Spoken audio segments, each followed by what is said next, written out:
Hey guys, welcome back. This is Justin with Jabreads, and I'm really excited to share with you my first discussion. Unfortunately, the original title that I was going to be talking about today has to be pushed off for next week's October 7th video for reasons that I will be talking about in that video, so stay tuned. I'm actually really excited to talk about that one. So October 7th cannot get here fast enough. But I am actually really excited to share with you the first title we will be discussing on this channel, and it feels more right now that I'm thinking about it and talking about it. I've known this author actually for 8 years, so it's actually really awesome that I get to introduce them as my first video topic.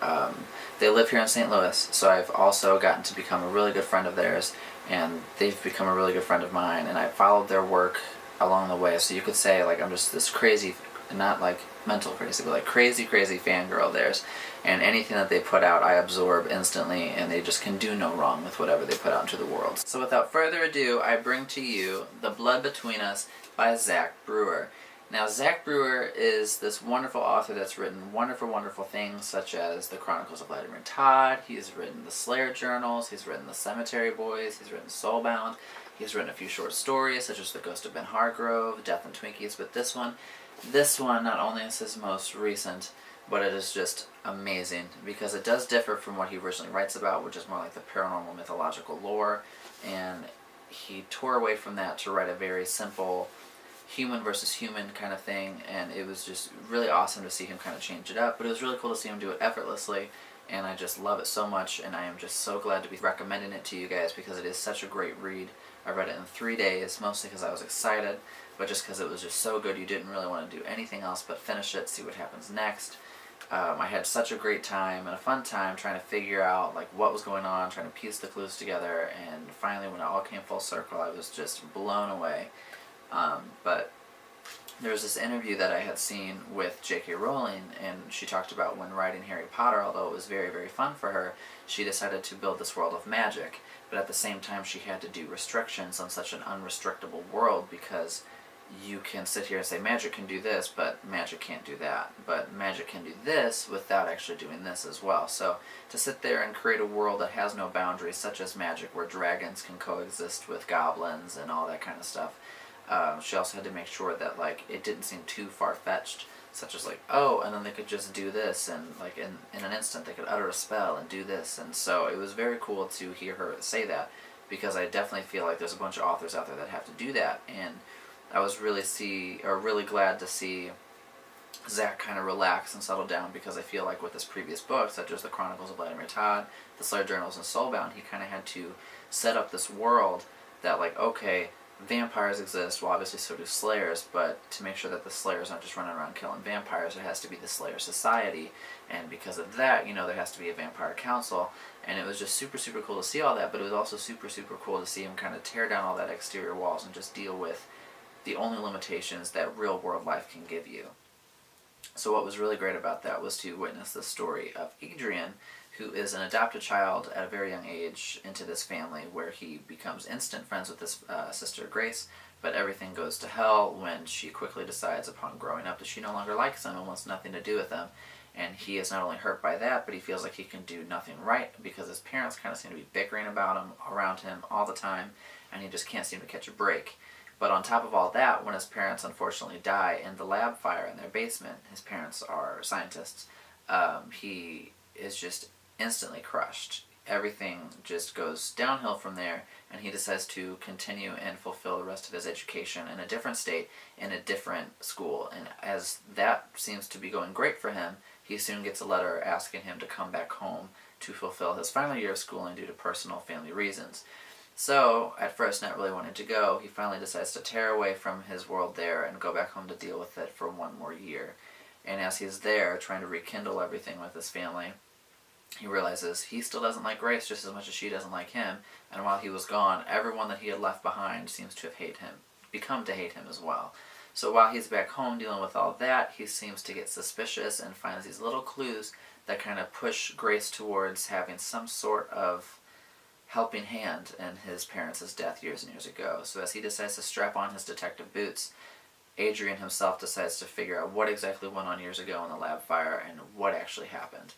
This story was very, very good. I really want to see what you guys think about it down in the comments below. I don't want to spoil anything, so please spoiler-free comments would be very, very appreciated.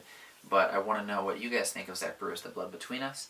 And I want to take a second to talk about the cover. The cover art itself, because it's not only very beautiful, and it definitely represents the story, but the cover art was created by this wonderful, unique artist named Alex Cherry. And Alex Cherry has his own website as well as an Instagram if you guys want to follow him and look more into him. But he also did the cover art for The Cemetery Boys by Zac Brewer. And I'm really hoping that he's carried on into Zac's writing future, because the art is just so breathtaking. It's equally as breathtaking as the story itself was. And if I haven't been able to sell you on this story with the actual story itself or the cover art, let's just look at this wonderful blood red, that was my bookmark, the wonderful blood red cover with the black emboss title. It is just so awesome. If I could give 7,000 copies of this away, I would right now, but I can't because I don't have that many. So definitely get your hands on this however you need to. Borrow it, steal it, buy it. Do whatever you need to do to get this.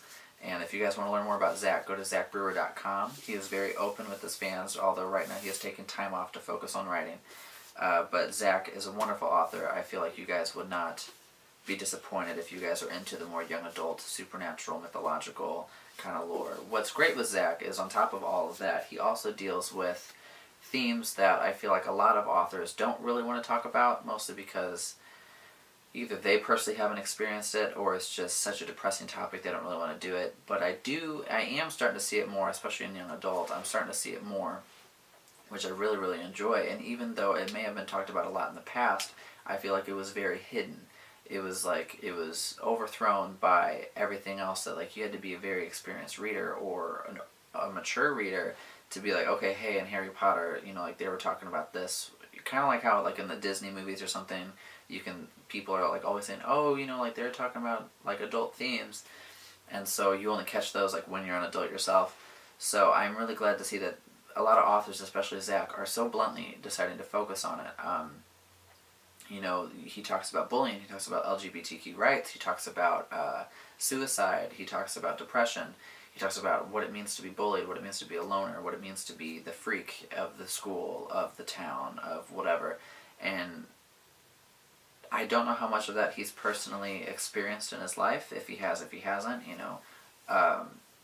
but he definitely gets in that mindset, especially in Death and Twinkies, and it's really, really not only cool to see, like in a morbid sense, it's cool to see, but it's like we're finally bringing an acknowledgement to the topic that no one really wanted to bring forth the knowledge about. So I'm really glad to see that. So if you guys are interested in that sort of stuff, Zac is a huge advocate on being yourself, for I am my own self. Don't let anyone tell you that you're not who you want to be. And he's just a very great author that I hope you guys will also enjoy as much as I enjoyed. So yeah, definitely let me know what you guys think. This book was wonderful. The story itself was great. The characters were very believable. Victor is probably my favorite character. If you guys walk away from this book without liking Victor as much as I like Victor, I'm going to actually be very, very upset, because all hail Victor. But Victor was definitely a lovable character that I'm actually really sad that this isn't a series, so that way I can see more of.